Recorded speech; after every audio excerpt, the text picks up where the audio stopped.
Something is wrong with the way we build homes, and not slightly wrong fundamentally, structurally, financially wrong. Fundamentally, structurally, financially wrong. And here's what nobody talks about. The house itself is barely worth what he paid for it. It's a box. A property tax bill that never stops a zoning board that tells him what color he can paint his front door. Completely dependent on a grid that was built 80 years ago that's the deal most men have silently accepted. A rectangular wooden box sitting on a foundation, slowly rotting, constantly needing repairs, but a small, growing group of builders, engineers, veterans, off-grid pioneers, regular guys in their garages. They looked at that deal and said no. And what they built instead is the structure you're looking at right now. A Quonset hut on a trailer. And before you scroll away thinking this is some quirky tiny house content, stay with me for just 60 more seconds, because what this thing can do, what it costs, and what it means for your financial freedom will genuinely surprise you. This isn't a trend. This is a rediscovery of one of the most structurally efficient shapes in the history of human architecture, being applied to solve the most expensive problem of modern life. Let's go from the beginning. It's 1941. America just entered the war. The military has a problem that would collapse most construction companies. They need to build thousands of durable, weatherproof shelters in weeks in locations scattered across the Pacific, Europe, and the Arctic. They need something a small crew of soldiers can assemble with basic tools. Something that can survive a blizzard, a monsoon, and 70-mile-per-hour winds. Something cheap enough to build by the tens of thousands. A naval architect named Peter de Jong and a team of engineers come up with the answer. They call it the Quonset hut, named after the naval base in Rhode Island where it was first produced. The design is almost insultingly simple, a half-cylinder. Corrugated steel panels bent into an arch, bolted together, set on a wooden floor. No load-bearing walls. No complex framing. No architect required. And that shape, that half-circle, turned out to be accidental genius. Because of basic physics, an arch distributes weight differently than any other structure. When load pushes down on a flat roof, it has nowhere to go. It builds up until something breaks. But when load pushes down on an arch, it travels down the curve and disperses into the ground at the base. The arch doesn't fight the weight. It redirects it. By the end of World War II, over 170,000 Quonset huts had been manufactured. They served as barracks, hospitals, mess halls, and command centers in some of the most extreme weather conditions on Earth. The Aleutian Islands in Alaska, where winter is essentially a continuous disaster. The South Pacific during monsoon season. The North African desert, where temperatures swing 60 degrees between day and night. They didn't just survive. They performed. And then the war ended. Soldiers came home. Suburbs were built. The Quonset hut was forgotten by the mainstream. Left to farmers who used them as grain storage, ranchers who used them as equipment sheds. For 80 years, this structure sat in agricultural obscurity, while the housing market slowly became a machine designed to extract maximum money from the average man. And then something changed. The first thing you notice when you look at that image again, really look at it, is where this structure is sitting. It's not in a suburb. It's not in an RV park. It's in the middle of a snow-covered forest, parked on bare ground, completely isolated. No power lines, no utility hookup, no neighbors, and it's sitting on a trailer. That detail changes everything, because the moment you put a structure on a trailer, it stops being a house in the eyes of almost every municipal authority in the country. It becomes a vehicle, and vehicles are governed by a completely different set of rules. A house requires permits. A house requires inspections.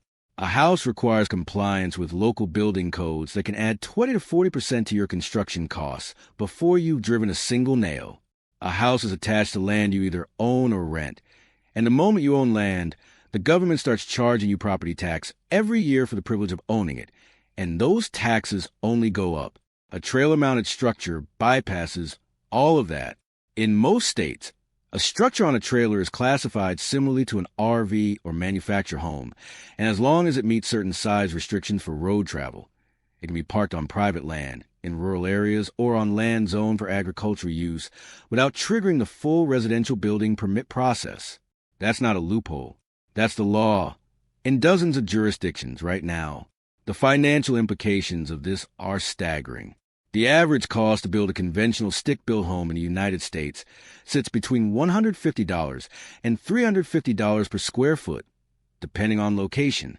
A modest 1,200 square foot house will run you anywhere from $180,000 to $420,000 before you even furnish it. Then you add the mortgage. Then you add 30 years of interest payments that roughly double the total cost of the loan. Then you add annual property taxes, averaging $2,800 per year nationally, which over 30 years is another $84,000. Then you add homeowners insurance, HOA fees if applicable, and the endless cascade of maintenance costs. Roof replacement every 20 years, HVAC servicing, plumbing repairs, foundation issues. The total lifetime cost of owning a conventional home is not the purchase price. It's typically 2 to 3 times the purchase price. Now look at the Quonset on wheels. A 40-foot Quonset hut kit. The arch panels, the end walls, the hardware can be purchased new from several manufacturers for between $8,000 and $18,000, depending on gauge of steel and configuration. A used heavy-duty flatbed trailer, the appropriate size, runs between $5,000 and $15,000. Add insulation. Spray foam is a gold standard for the curved interior, running roughly $3,000 to $6,000 for a 40-footer. Add electrical, basic plumbing, and interior finishing, another $10,000 to $20,000 if you're doing significant DIY work, or $25,000 to $40,000 if you're hiring trades. All in, a well-built, fully finished Quonset on wheels can be completed for $35,000 to $75,000. That is not a typo.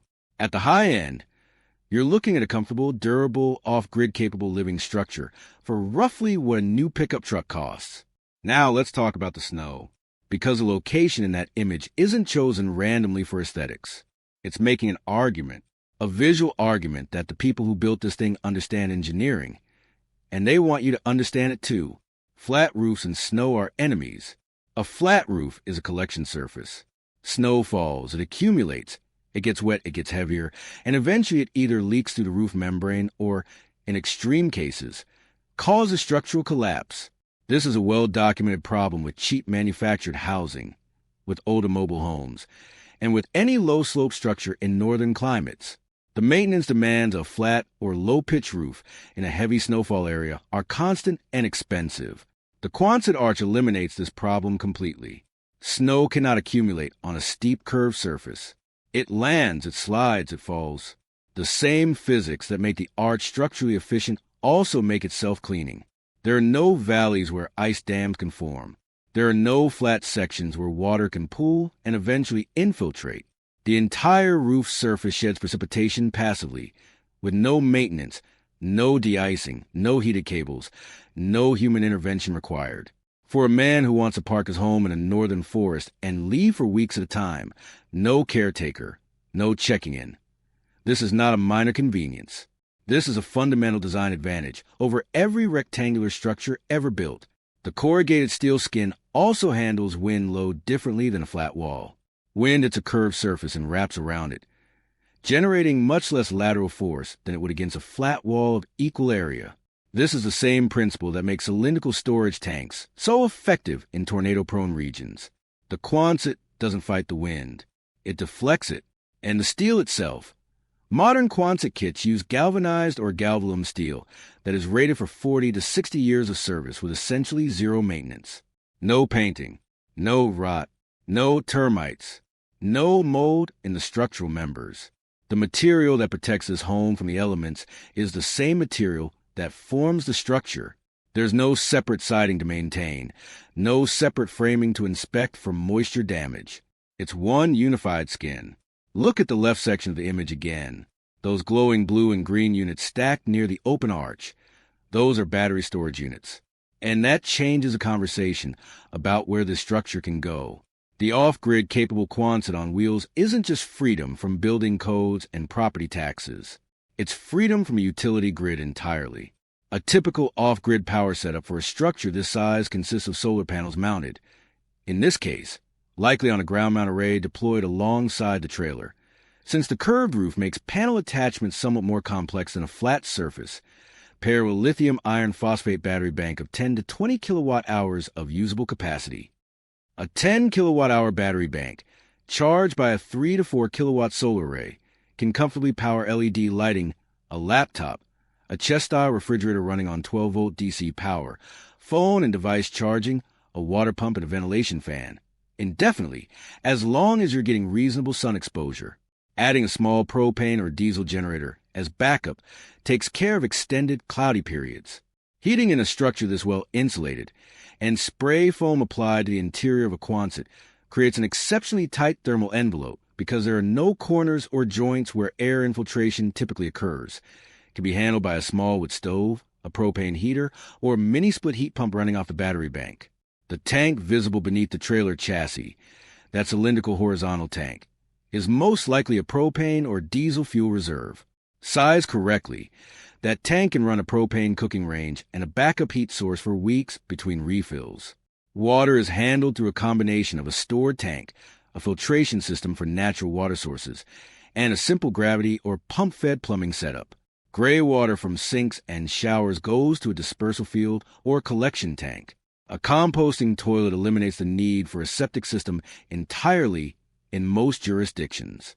This is not roughing it. This is a fully functional modern living environment that has simply cut every dependency on external infrastructure. The monthly operational cost of a setup like this, once the initial investment is made, is close to zero. No electric bill, no gas bill, no water bill, no sewer bill, no trash service if you're composting organic waste, and recycling everything else. Here's what surprises most men when they first seriously look at living in a Quonset on wheels. The interior doesn't feel small. A conventional travel trailer or fifth wheel of the same length, say 40 feet, is typically about 8 feet wide and has a ceiling height of roughly 7 to 8 feet in the main living area, sloping down toward the walls. The usable floor plan feels cramped because the walls close in and the ceiling is barely above your head. A 40-foot Quonset on a standard trailer platform has a base width of 20 feet. The maximum width permissible for highway transport requires an oversized permit, but 16-foot versions are road legal in most states without special permitting. At 16 feet wide, the peak interior height at the center of the arch is approximately 8 feet. But unlike the travel trailer, where the ceiling drops immediately from its maximum height, the Quonset's curved ceiling maintains significant height across a wide central zone before curving toward the walls. The effect is a living space that feels dramatically more open than the numbers suggest. There are no low-hanging soffits. There are no bulkheads forced by the structural framing. Because the arch itself is a structure, the interior is a clean, continuous volume, something closer to a loft or a studio apartment than anything you've ever experienced in a mobile structure. The kitchen you can see in the image, with full-height upper cabinets, a built-in oven, a range, that's not a compact RV galley. That's a legitimate residential kitchen, installed in a mobile structure. The sleeping loft accessed by the ladder visible in the midsection. That's usable vertical space created by the arch that a conventional trailer simply cannot provide. Square footage alone is a lie when it comes to spatial comfort. Volume is what matters. And the Quonset on wheels has volume that no rectangular trailer can match. The cost comparison deserves one more pass, because the numbers are genuinely important for any man seriously considering this. Shipping container homes, the previous darling of the alternative housing world, start at $15,000 to $25,000 for a single 40-foot container before any modification. By the time you cut openings for doors and windows, reinforced the cut structurally, added insulation on the inside, finished the interior, and dealt with a condensation management that makes steel containers notoriously difficult to insulate correctly, you're often at $60,000 to $100,000 for a single container build. And it still sits on a foundation, still requires permits, and still doesn't move. A Quonset on wheels, at $35,000 to $75,000 all in, gives you more usable space, better structural performance in weather extremes, dramatically easier insulation installation, and complete mobility. The arch shape is actually far easier to spray foam than a flat wall or container corrugation because the foam adheres to the curved surface uniformly. Tiny houses on wheels, which exploded in popularity around 2015, typically run $60,000 to $120,000 for a professionally built unit of 200 to 400 square feet. The craftsmanship on the best tiny houses is exceptional, but the price-to-space ratio is punishing in the structural materials, typically with framing, carry all the vulnerabilities of conventional construction: moisture, rot, settling, and a finite lifespan. The Quonset steel structure, galvanized against corrosion, carries a lifespan measured in decades without the maintenance demands of wood. It doesn't warp. It doesn't swell. It doesn't become a home for insects or mold in its structural members. The arch that was built to survive military deployment in the worst weather on Earth is more durable than anything a tiny house builder is putting up with lumber and house wrap. The community building these things is real, active, and growing fast. On YouTube, channels dedicated to off-grid Quonset builds regularly pull hundreds of thousands of views. The comment sections are full of men at different stages. Men doing their first land search, men poring over specifications of steel gauges, men sharing build costs and lessons learned. The tone is different from the typical DIY content online. It's collaborative, technically serious, and driven by a common understanding that this is not a hobby project. This is a genuine alternative to a financial system that has made conventional homeownership increasingly out of reach. On Reddit, communities dedicated to off-grid living, tiny houses, and alternative construction regularly feature Quonset builds as the most cost-effective option in the category. Threads comparing per square foot build costs consistently place Quonset construction at the low end, often half the cost of an equivalent tiny house on wheels and a fraction of the cost of stick-built construction. Manufacturers have noticed. Companies that once sold Quonset kits exclusively to farmers and small businesses now offer residential packages. Kits designed specifically for the growing market of men who want to build their own primary residence or off-grid retreat. Some include pre-engineered end wall sections with window and door rough openings already framed. Some offer interior liner panel systems that give the curved ceiling a finished drywall-like appearance without the weight or moisture problems of actual drywall.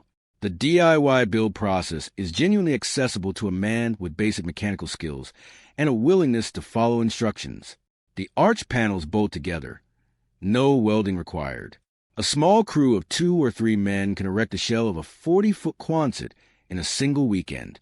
The foam insulation is typically contracted out to a professional spray foam applicator, a one-day job. Interior finish work. Framing out a bathroom wet wall, installing a kitchen, running 12-volt electrical from the battery bank, is the kind of work that any man who has ever done basic home improvement can tackle in stages over few months. This is not a project that requires a contractor. It requires time, research, and the willingness to learn as you go. The online community makes the learning curve significantly shorter than it would have been even 5 years ago. Every mistake that has been made in building one of these has been documented somewhere, in a YouTube video, a Reddit thread, a forum post, so that the next builder doesn't repeat it. Here is what this ultimately comes down to. The conventional path: mortgage, property tax, utility bills, maintenance costs, 30 years of obligation to a financial system that profits from your dependency. That path is not the only path. It is simply the default path, the one that was chosen for you before you were old enough to evaluate the alternatives. The Quonset on wheels exists at the intersection of wartime engineering brilliance and modern off-grid technology. It is structurally superior to conventional construction in every weather condition that most men actually live in. It costs a fraction of what a conventional home costs to build. It carries no monthly utility bills once the solar and battery system is in place. It bypasses the permit and zoning systems that drive up the cost of conventional construction, and it moves, meaning the land you park it on can be rented cheaply in rural areas, owned outright in places where land is still affordable, or simply change when your circumstances change. The arch shape that kept soldiers alive in the Aleutian Islands during World War II is now keeping monthly expenses at zero for men in northern forests who figured out what the military engineers figured out 80 years ago. The structure works. The economics work. The community is there to help you build it. The only question left is whether you're willing to look at the default path you've been handed and decide it doesn't have to be yours.